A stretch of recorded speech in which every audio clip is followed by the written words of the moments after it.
on time. So people will join us as we go. That'll be great. But anyway, welcome. Welcome to Dishing with Diane, a Fireside Chat. This is episode 9, already episode 9. And I appreciate you all joining and tuning in today. We're going to have I think, a timely topic. You know, it's fall. We're kind of all getting ready to do more outdoor entertaining in the fall time and enjoy our outdoor spaces, whatever they may be, or maybe you're starting to think about how to plan one. So my guest today is Charlie Schmidt. He is with Dickerson Hearth Products, and we're going to talk about outdoor kitchens, outdoor fire pits and fireplaces, and we're also going to talk about indoor fireplaces. And so Charlie will be helpful in just helping you think through all those kinds of things or whatever questions you have. For those of you who've joined before, you know we do this in real time. If you have questions, please just throw them in the comment section and we'll address them as we go. But anyway, thanks, Charlie. Thank you, Diane, for having me. Appreciate it. Glad you could make it. I appreciate it. I always appreciate people, you know, taking time out of their very busy days to just spend a few moments with the viewers and give them some good helpful info. Of course, that's what I do. I'm here to help. All right. Well, why don't you introduce a little bit about yourself? Tell people who you are. Yeah, I'm Charlie Schmidt. I work for Dickerson Hearth Products. I am on the sales side of things. We specialize mostly working with general contractors installing fireplaces on new construction or remodel jobs. We also handle outdoor kitchens and some fire pit options as well. And I've been with the company almost 3 years now. Wow. Okay. Awesome. So I almost know what I'm doing. Awesome. And so Dickerson Hearth, what's your guys' role in the process of people putting in outdoor kitchens or fire pits? Just talk a little bit about how the company fits within the process. We fit kind of in two different ways. We always work with the contractor, so that's kind of step one with you as a homeowner. If you're looking at adding some form of outdoor space, contractor is the first place to go. I typically recommend people, either if you have a Facebook page for your neighborhood or a next door, you can always reach out and see if anyone's using anyone there. The Home Builders Association of North Carolina, there's a find a contractor section on there as well for either a new home if you want, but they also have a remodel section as well, or and they can kind of fine tune what you're looking for as far as the contractor side of things. But once you have a contractor in place, we would work with you and them to kind of help design and look at what you're doing as far as your grill space. And we have several companies that do our outdoor grills, depending on either features you want or if you have a price point you're trying to look into. And we can kind of help lay out a kitchen for your space. We have one company that'll do a full unfinished base for you with all the cutouts and everything for your grill and doors, and if you want a side burner, refrigerator, whatever you want, and they can build the whole system out of metal framing, and then they wrap it in a hardy backer. So all you have to do is set it in place and then just put a stone veneer and a countertop on top of it, and you're done. So it's very easy to install. Okay. And then your contractor can lay out the patio if you don't already have one in that space, and then they can help run the gas lines and electrical and the other pieces you would need on that project. All right, awesome. So basically what I hear you saying is people need to first, maybe if they're thinking about doing anything like this, they need to get a contractor engaged, and then you all can be a service provider and a product provider and things like that when it comes to that. Correct. So that's how the company works. But what we really want to do today is really just educate you on how to think about putting in a home kitchen, an outdoor kitchen, a fire pit, or things like that, just to enhance your outdoor living space. So, if you've got questions, pop them in there, and we're going to talk about all of this. So let's start with the outdoor kitchen space, like things that people, what are the things people need to think about? What are the questions they should ask a contractor? Like, how do you even get started? It's the biggest thing is, of course, looking at the space you want to put it, or if you don't know, that's another thing that they can look at as far as a good area to provide it on the space. And then, are there any best practices in that? Is sort of any do's, don'ts, like how close to the home? I mean, I don't know. As far as closest to the home, you can put them up against the home, the kitchen itself. There's distances off you need to be, just with the grill manufacturers. It's usually 4 to 6 inches. It's not a big. So wait, so I can. No, I'm serious. Yeah. Like, you could put a grill up next to the home and the siding and all that, and that's not a problem. Yeah, you just have to look at, there's some clearance requirements you have to look at, and it's usually per grill. Okay. On how they stand up. But yeah, we've had several people that have built them off the side. If know it's that. going to be on a porch or something with a covered area, per code, you will need to have a hood over your grill, or if you happen to do a side burn, anything that burns, you'll need a vent hood above that. Okay. That's something a lot of people don't realize at the start, so that can also help determine where you put it as well. Okay. Like you have this lovely covered deck below here, so if you're going to do one here, you would need to think about having a vent hood and then running that vent up I see. out of the way. So those are things that can be somewhat challenging, or at least decision makings on where you want to put things. But if you have just, an open space out on your patio, it's really at that point a matter of looking at functionality and what you want out of your kitchen. Some people just Gotcha. need a simple basic grill to come out and, cook, and that's it. You may want a larger counter space if you're hosting larger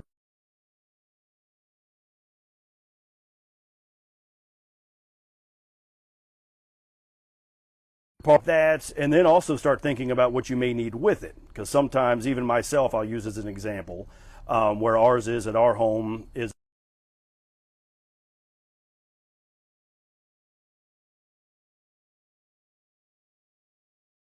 another very important thing that a lot of people don't think about, because you think, oh, I'm 10 feet from the house, 15 feet from the house, but sometimes it's nice, especially when your hands are covered in, chicken.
Anyone have a question? Anyone looking to do an outdoor kitchen space and maybe have a question that you have about how to plan it, any materials, any thoughts you have there?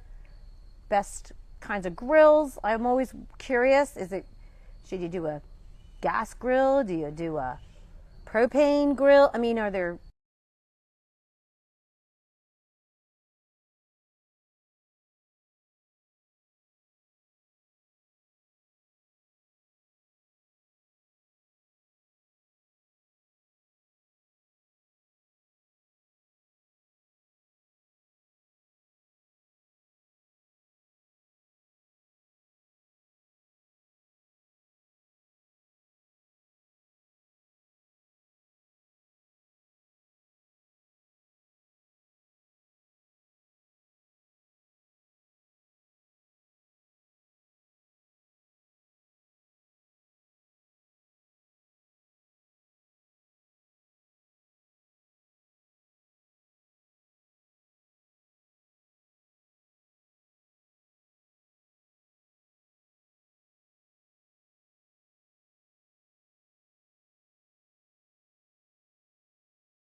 any rules around some of that? The rules aren't so much that I always recommend, if you have natural gas to your house, I always recommend trying to just pipe that right into your grill, because then you don't have to worry about running out of propane with your propane tank, because I'm sure we've all run into those problems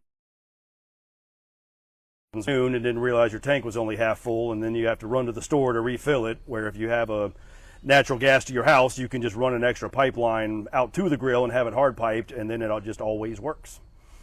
It makes it convenient, and it is, especially with some of the grill companies that we deal with, on the built-in side, they're price-wise a lot more than what you typically see at a Lowe's or a Home Depot. But think of the investment side of it as far as, one, the value you're adding to your home, but at the same token, the longevity.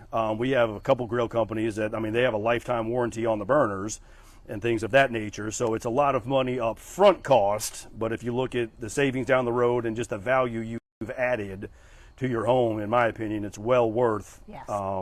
you know, making the investment. I will say, depending again on sizes and what you choose. I mean, most of your outdoor kitchens, you're looking roughly starting around $8,000 to $10,000. Oh yeah, that's a great question. It's, you know, what's the kind of cost Yeah. associated? so That's a basic kitchen. I mean, what would be a basic kitchen? What would you define? if you wanted, you know, basically a grill, a set of doors, maybe some extra storage or a refrigerator, you know, trash can, something like that, you're going to be starting around your $8,000-$10,000 range. Again, depending on the brand you buy, we kind of have a good, better, best. And then the materials you're using on the job as well. Okay. You know, like the company we have that does our unfinished bases, you're looking roughly $300 a linear foot. Okay. And then, but we have, a little. there we go. Yep. Those typically, just for the base itself, you're looking around $4,000 or $5,000, and then just depending on what you add to it. Okay. And then they can go up to even more, just depending on how, you know, big of a space you want to do. Okay. So that's good. So budgetarily wise, you got to think about that. Kind of what's the base sort of entry to the dance, as we say. And then the materials and all of that, like anything, you know, if you want a different grade of things. So countertops for outdoor kitchens. Is there a good, better, best around that? Granite is pretty much kind of the staple, just because Okay. it's, you know, a good heavy duty stone, good for the outdoor weather, just make sure it's sealed. But that's typically what we see on all of them. We do have some people that do concrete tops or sometimes even a patterned stone top, but I would say granite is probably 95% of what we typically see people using. Okay. And there's so many color options out there that you can find anything to kind of fit your needs or style. Excellent. So we do have a question, and the question is, what is the cost typically to install that gas line that you were talking about? That is an excellent question that I do not know the answer to. Well, there you go. It would depend on, and you, just because our company, we're not licensed to run any gas or Right. electrical lines, so we just don't mess with it that much.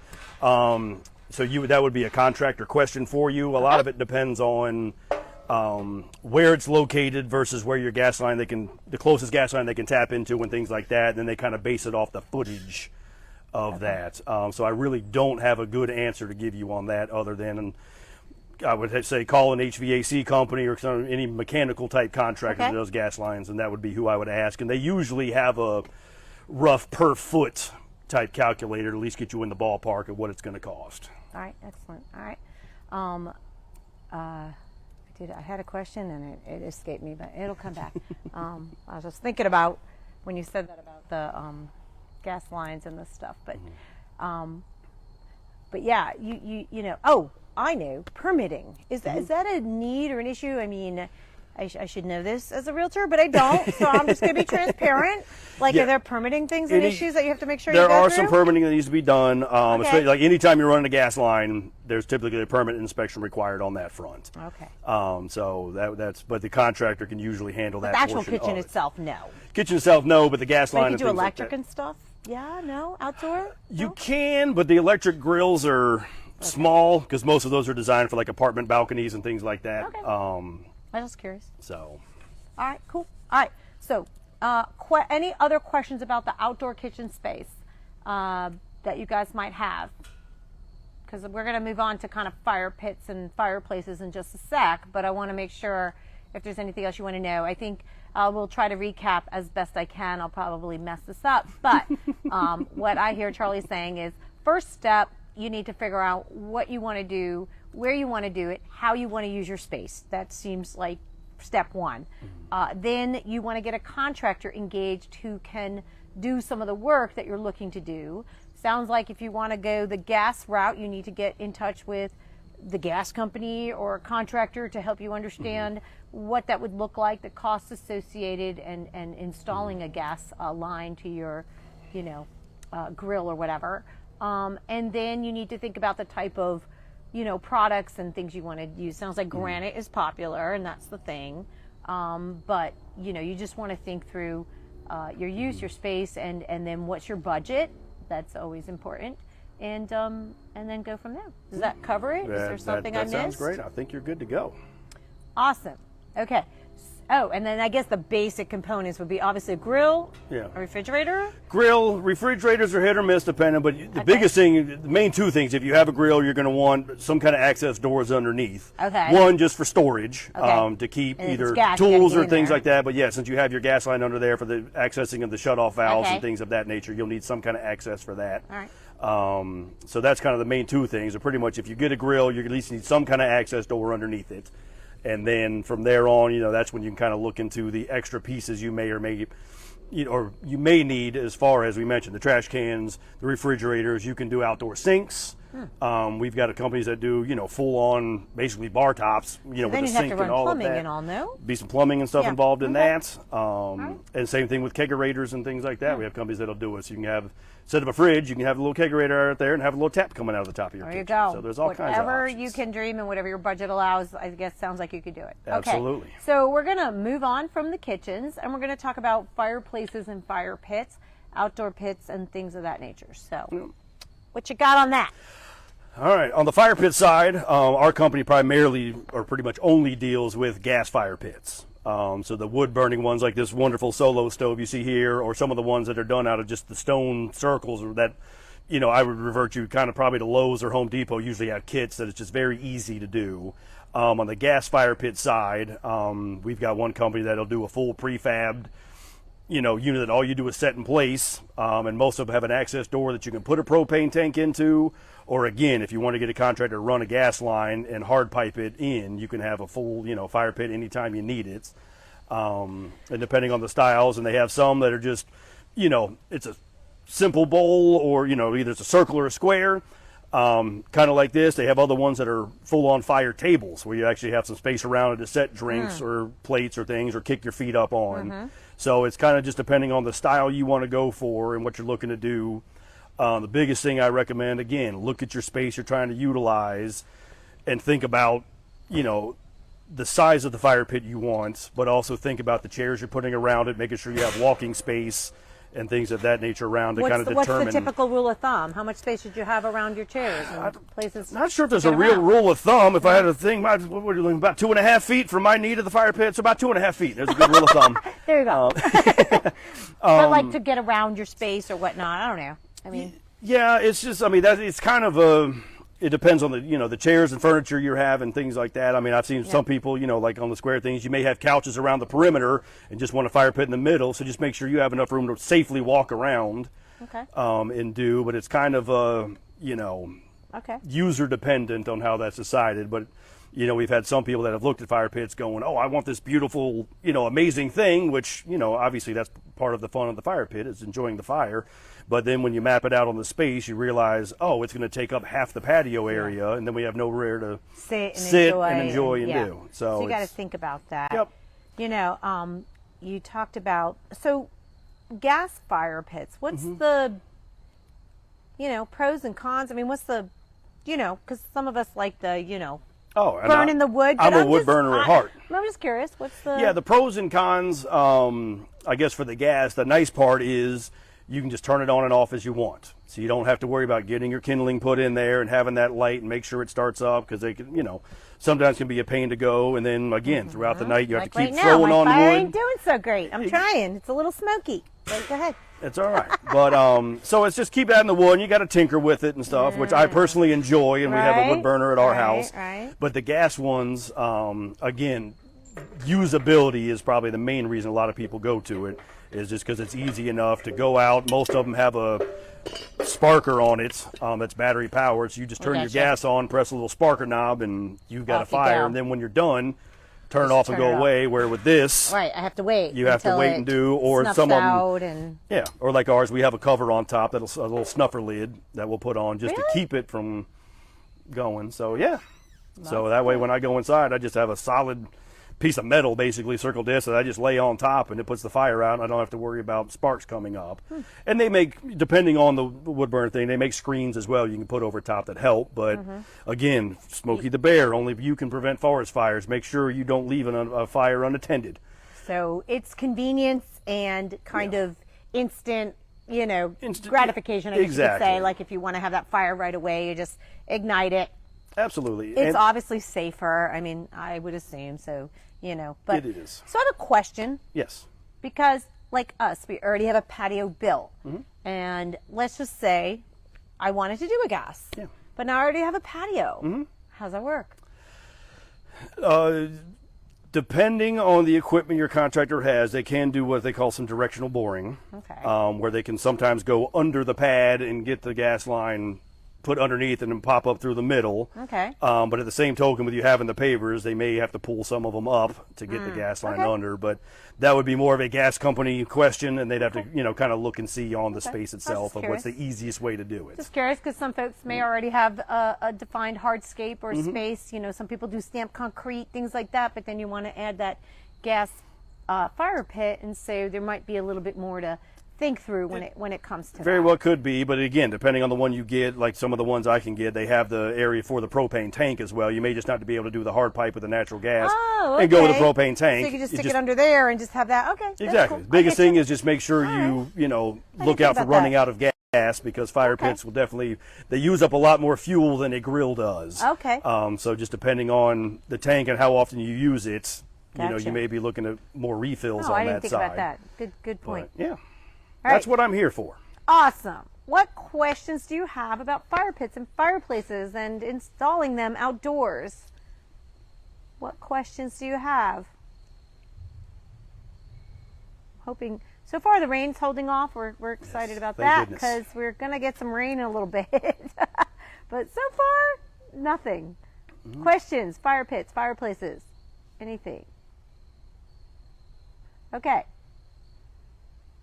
So we will move on to our last topic, which we want to talk about is indoor fireplaces, because now's the time. It's coming to that season.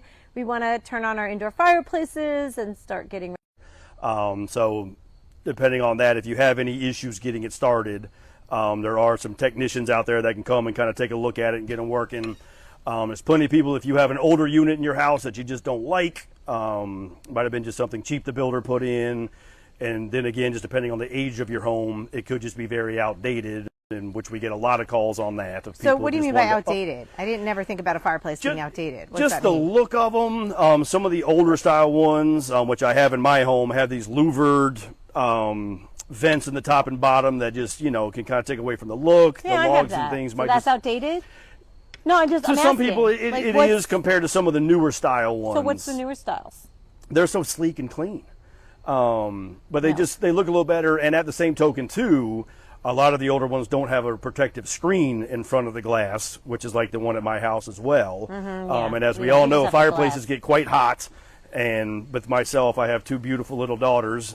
Yes, and she does. need to They're make the cutest little things. I can vouch for that. But we don't run ours that often, just for the fact of they could touch that glass, which gets very hot. So I'm going to get we have a company that actually can do retrofits, reface screens for your fireplace. We can actually measure it, and they can custom make a screen to go on the front, which will change the complete look, but also give you a protective barrier, and it just magnets right on the front of your fireplace and makes it look like a whole new unit. But sometimes, again, the gas logs that are on the inside, you can usually tell they are fake, where some of the newer fireplaces, they look a lot more realistic than they used to. So it's just kind of giving a little more updating, or some people, especially with the modern stuff, kind of, I don't even know if it's a trend anymore. Right. Modern seems to be taking over. So some Right. people like the linear look of the little shorter viewing area, but a longer fireplace. I know what you're talking about. And things like that. It's like a rectangular window as opposed to the big square. Exactly. And you have a little ribbon burner in there with some glass media on the bottom. And they're really neat looking. We actually call them fire features. But we see a lot of people doing those now. And again, it's not a difficult process to change it out. But again, you need to get a contractor to kind of come in, look at the space and what's involved. And we will work side by side with the contractor to make sure they've got everything that needs to get done. But it's just a matter of, it's not like pulling a microwave out of your kitchen cabinets and putting a new one in, or replacing a dishwasher. You're ripping out about half your wall, because it's always what you don't see behind the wall.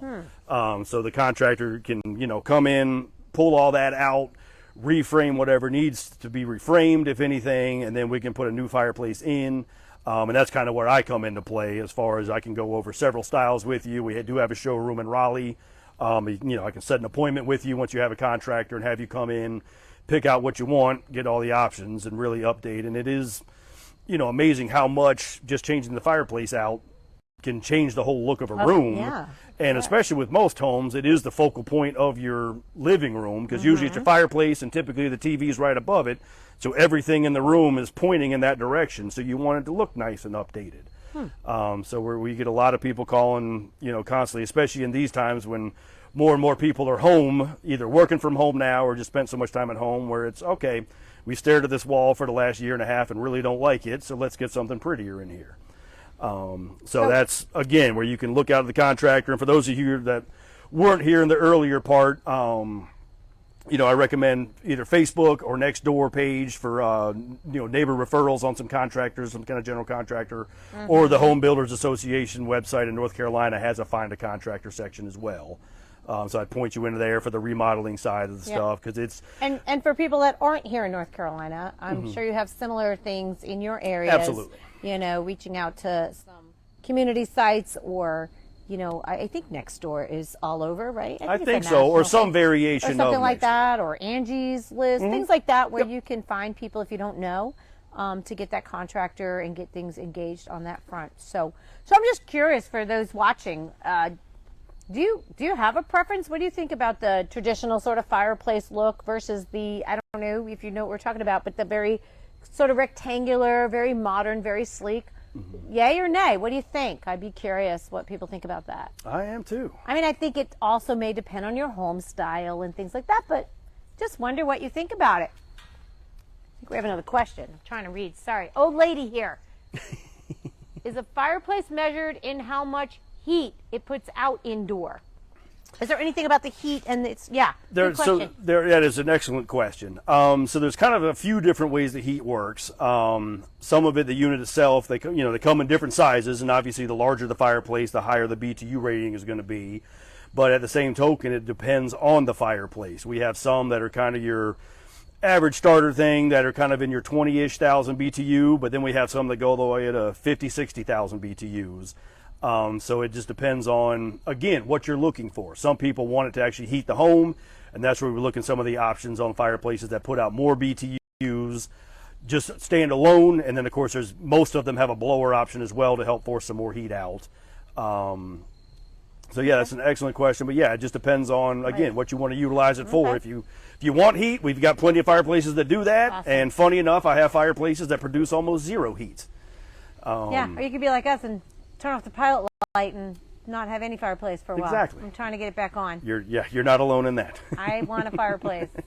Anyway, so we are coming up to our time. I usually try to keep these no more than a half hour. Respect everybody's time. Appreciate you tuning in. If there are no more questions, I'm going to kind of close it out with Charlie, but basically, we talked about the home kitchen. I keep saying the home kitchen. The outdoor kitchens and things to think about when you're planning it, to engage contractors, materials you want to use, and how you're going to use the space are all things to think about. We talked about the outdoor fire pits, and again, the idea of a gas fire pit using gas lines and or propane tanks and things like that, to think about the use of that. But also if you want, your regular wood burning type fireplace, but fire pit, but just to think about spacing and use and how you live and the way you entertain. I know when we were thinking about it, it's like, a fireplace is really pretty. I love them. I think they're beautiful. And at the same time, like a fire pit allows for the community and people to kind of engage around it and, like you said, stoke it and do so. It just depends what your lifestyle and how you entertain.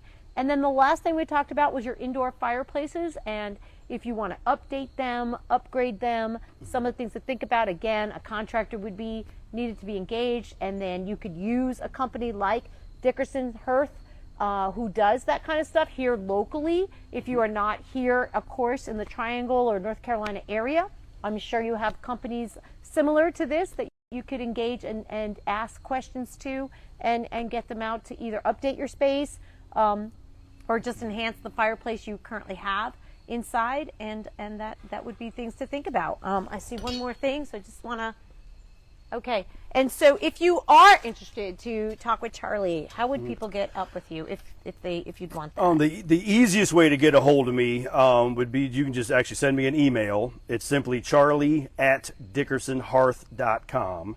And I usually try to respond within 24 hours. Right now things are just, it's a little busy in the construction world, but that's usually the easiest way to get to me. Or you can just call the office as well. And reach out, and we'll be more than happy to answer whatever questions you have. Awesome. And the only other piece, and I know we didn't really talk about it, but supply and availability. We all know that there's a supply chain issue with a lot of things and a lot of things in the home construction and materials. So, you need to think a little bit more forward and a little bit more ahead if this is something you're looking to do, because you have to allow for a little more lead time to get the products, supplies, and materials. But anyway, I hope you've enjoyed this episode of Dishing with Diane, our 9th episode, a Fireside Chat.